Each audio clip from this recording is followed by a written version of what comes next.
Good morning, GT gang, and today we are going to have an amazing video.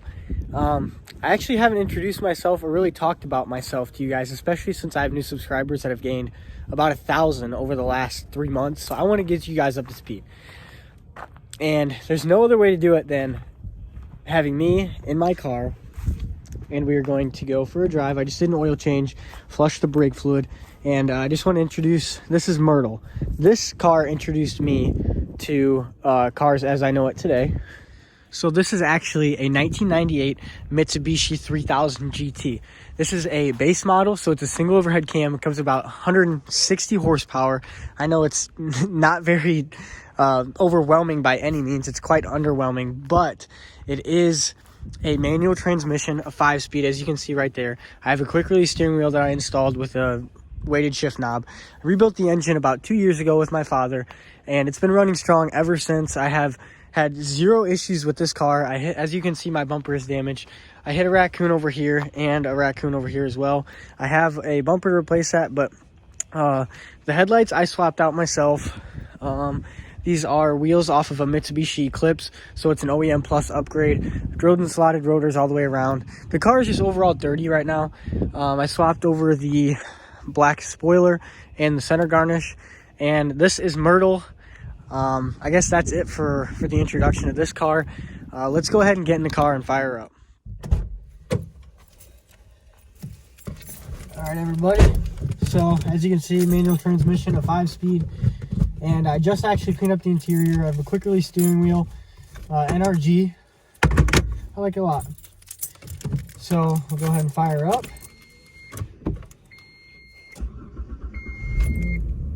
She hasn't been started today, so runs good. Let's go ahead and go for a drive. Okay, everybody, so just to kind of a run through, this car is obviously a 5-speed, but I have no issues with any gear. I bought this car 3 years ago in September, and I got it from St. Louis. Had 77,000 original miles on the car. The engine has never been replaced. Drivetrain is completely factory.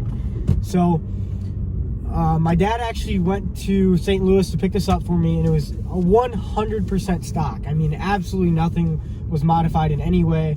And the car has been nothing but a trooper for me, and it's everything you'd want out of a daily driver. So I guess where we can start is what got me into cars. What's up, guys? It's MojoGT, back, whatever you say, GT gang. I'm currently getting gas right now in my 3000 GT, eating my pizza. So I just want to introduce myself. My name is Morrison Dersham, and I'm obviously go by Mojo or MojoGT, but I just wanted to kind of answer some questions that you guys might have to give a better background to who I am and why I'm into cars and things like that. So first things first, we'll get started on kind of how my life began with cars. So my entire life, I've always been around cars. My dad has always been into cars, and pretty much my family has built cars in their life, and that kind of transitioned into me. I've always liked having nice cars, or not necessarily nice ones, but cars that, you know, kind of break necks a little bit. So my very first car was a 2000.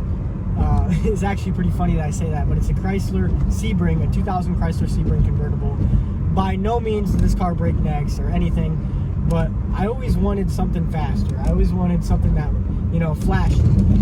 My second car was a 2006 Infiniti M35X, and for a high school kid at the age of 17 getting this car, it is like holy grail. Like Infiniti M35X, black leather seats, it was great. It really started to get me into cars, and I wanted to modify them, but I was working, you know, at Taco John's at the time, and just wasn't making any money, especially enough to modify an Infiniti.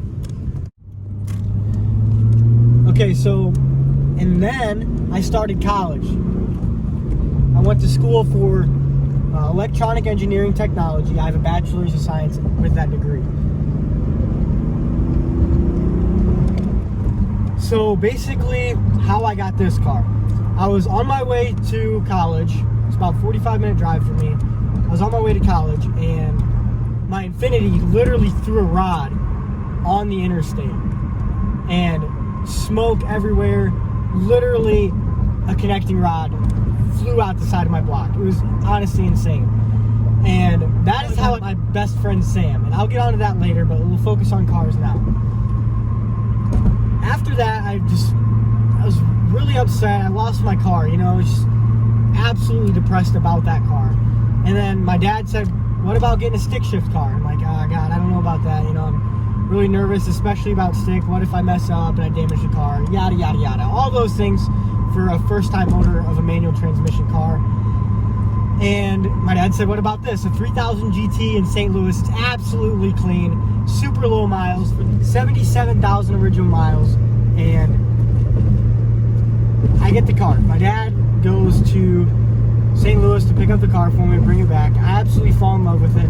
I begin to, you know, start doing little things like I painted the calipers, I replaced the rotors with drilled and slotted, and then around that time, my quick release came in. I got this, I got the shift knob, and my clutch goes out.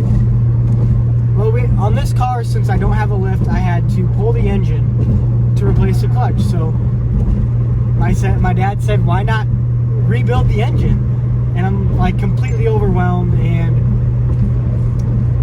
I say screw it, and we do it, and we start the rebuild, and it honestly, it went great, and I haven't had any bumps in the road since the rebuild. It's been great.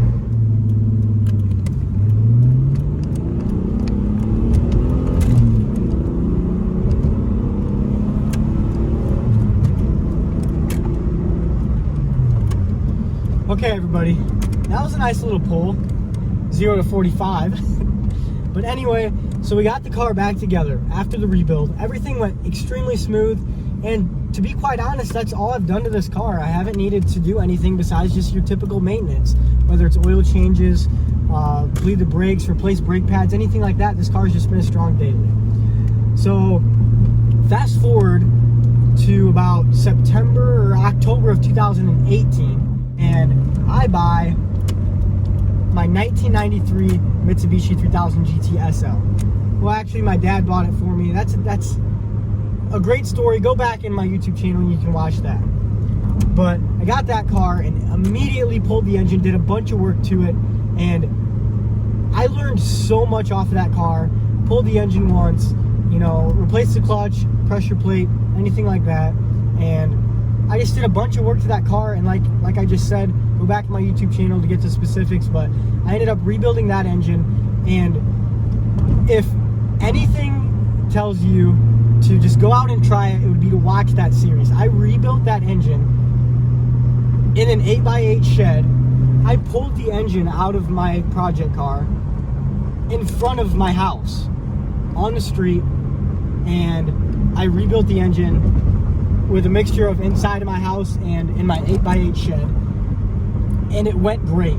I had no issues with it, and that's just an example of just persevering, and a perfect example of just going out and doing something, even if you don't necessarily have the resources you not need, but you would like to have. So I learned a lot from that car, and that's pretty much all you really need to know about that build. And then in December of 2019, I bought my Charger. And that has basically propelled my popularity, and that's exactly why I'm making this video, is because a lot of new subscribers may be to the channel that don't really know anything about me. So I bought the car from a guy in Mississippi, sent the money through Walmart to my dad, who lives in Oklahoma, and my dad and my mom went to Mississippi from Oklahoma 7 hours to pick up this car for me. Back 7 hours on bad tires in the freaking pouring rain to pick up this car for me, bring it back, and my friend Sam and I from earlier flew all the way down to Oklahoma and drove the car all the way back up to Illinois, where I live. And the car just started from there, and I started making TikToks as a joke and incorporated being faster than the Hellcat, and that's where I'm at today. And that's probably where a lot of you know me from, is because of my TikToks. So I'm just overly thankful for what you guys have brought to my life. And that's exactly why I'm making this video. Okay, so now that we have kind of the general background of myself and how I got here today, let's talk about some questions that you may have for me. So number one, I'm from Illinois. I have a girlfriend. We've been together for almost 3 years. Her name is Marky. She's actually on the camera right now. Let's see. What do I do for a living? You guys might ask that because it may seem like I have like an insane amount of money. I'm gonna run into an old lady, and I think I'm pretty good at saving money, and I had a bunch in the bank when I started working on the Charger. But what I do for a living is a maintenance technician for UFP Technologies in Clinton, Iowa. I live right on the border of Illinois and Iowa, so that's why I work in Iowa. And I make pretty good money there, but that's pretty much all for that one. I guess that's pretty much it for personal that I can think of. So let's talk about builds. I'll go over 3 cars. Myrtle would be number 1 right here. I think that I'm pretty much done with this car.